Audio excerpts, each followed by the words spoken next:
నమస్తే, నేను అరవింద్. మీరు చూస్తున్నారు ఇండియా 9 టీవీ. ఇండియా ఇన్సైట్కి స్వాగతం. ఒకప్పుడు నార్త్ ఈస్ట్లో భారతీయ జనతా పార్టీ జెండా కనపడడం కూడా కష్టంగా ఉండేది. కానీ ఇప్పుడు అక్కడ చూసినా కాషాయమే కనిపిస్తోంది. దీన్ని కేవలం మోదీ లెహర్ అని చెప్పేస్తే ఈ కథ చిన్నదైపోతుంది. అసలు కథ హేమంత్ బిశ్వ శర్మ అనే నాయకుడి ఎదుగుదల కథ. ఆయన్ని నార్త్ ఈస్ట్ యొక్క చాణక్యుడు అని కూడా అంటారు.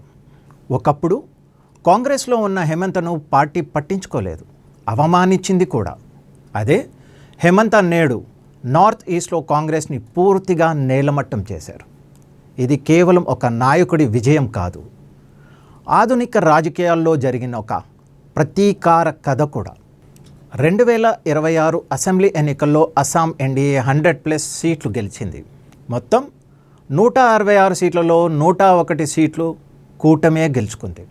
అందులో బీజేపీ ఒక్కటే 82 సీట్లు సాధించింది. ఇది కేవలం విజయం కాదు, కాంగ్రెస్ కోట కూలిపోయిన దానికి తుది తీర్పు.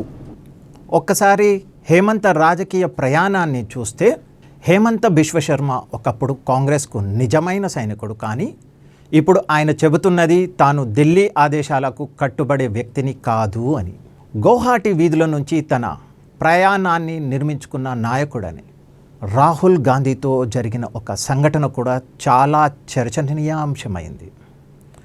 2015లో ఢిల్లీలో జరిగిన సమావేశంలో హేమంత్ అస్సాం సమస్యల గురించి మాట్లాడడానికి వెళ్ళినప్పుడు రాహుల్ గాంధీ తన పెంపుడు కుక్క పిడ్జీతో బిజీగా ఉన్నారని ఆయన చెప్పారట.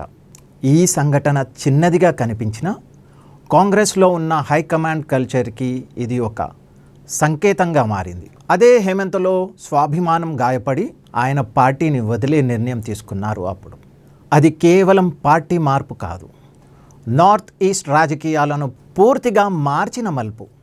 హేమంత్ బిశ్వ శర్మ అస్సాం ప్రజల మనసు బాగా అర్థం చేసుకున్నారు. 17వ శతాబ్దపు వీరుడు లాచిత్ బోర్ఫుకన్ వారసత్వాన్ని తిరిగి ప్రజల్లోకి తీసుకొని వచ్చారు. మొఘల్పై సరాయ్ ఘాట్ యుద్ధంలో విజయం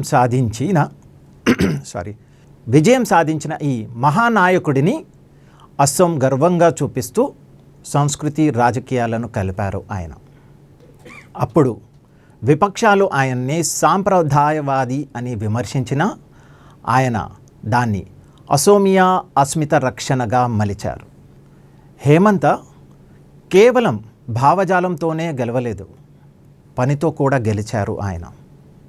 ఒరునోడోయ్ స్కీమ్ ద్వారా 38 లక్షల మహిళలకు నేరుగా డబ్బు సహాయం, అస్సాం జీడిపి జాతీయ సగటు కంటే ఎక్కువగా పెరగడం, ఎయిమ్స్ వంటి ప్రాజెక్టులు, రోడ్లు, వరద నియంత్రణ, పరిశ్రమలో అభివృద్ధి. దీనితో మహిళలు పెద్ద ఎత్తున ఆయనకు ఓటు వేశారు. ఇది సైలెంట్ ఓట్ బ్యాంక్గా మారింది.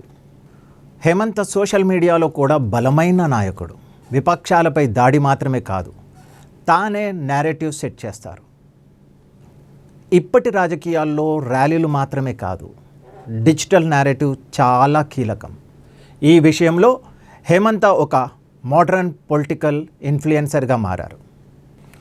అస్సాం విజయం కేవలం హేమంత్ది కాదు, ఒక పూర్తి వ్యూహ విజయం.